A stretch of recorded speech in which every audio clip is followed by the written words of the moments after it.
Our top focus on WION Dispatch is the hostage deal between Israel and Hamas and the uncertain fate of hostages and the Palestinian prisoners. After months of deadlock, Hamas says it is considering the Gaza truce deal in a positive spirit. An Egyptian official said progress is being made.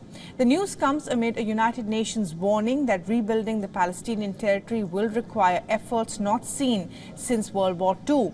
The UN report says it could take 80 years to rebuild the homes flattened in Gaza. Hamas is sounding positive and seems an agreement could be reached soon, however. Now, the militant group chief Ismail Haniyeh says the group will soon send a delegation to Egypt to conclude the discussions. The truce offer includes a 40-day pause to the fighting and exchange of Israeli hostages for Palestinian prisoners. During a week-long truce in November, remember, over 105 hostages were released for 240 Palestinians. Israel estimates that 129 hostages held captive by Hamas during their October 7th attack are in Gaza. The military says 35 are dead, including a 49-year-old Dror Or.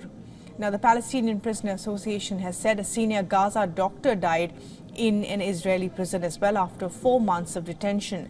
They call the death of Adnan al-Bush, the head of the orthopedics department at the Al-Shifa hospital, an assassination. The UN Special Rapporteur on the Human Rights has said she was alarmed by Bush's death. Over 496 healthcare workers have been killed, while 1,500 are injured in Gaza, according to the Hamas, since October 7th. Now, Israel's military has also confirmed the death of an Israeli man held hostage in Gaza. The Israeli government did not say how it learnt of his death. The 49-year-old, whose name is given as Dror, lived in Be'eri kibbutz. The Be'eri kibbutz was one of the hardest hit during the attacks by Hamas. Dror's wife, Yonat, was also killed in the initial assault. Two of the couple's 3 children were abducted and then freed in November as part of the ceasefire deal between Israel and Hamas. Pressure is growing back at home, with relatives of the hostages calling for a truce deal immediately. But Prime Minister Netanyahu has vowed to continue the fight. Fresh Israeli strikes were reported in Rafah on Sunday. Netanyahu convened a war cabinet meeting on Thursday to discuss a potential Rafah invasion.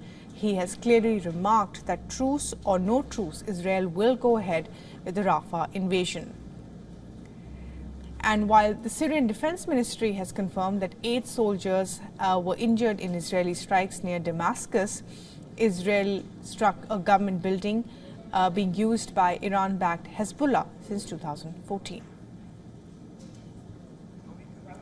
For all the latest news, download the WION app and subscribe to our YouTube channel.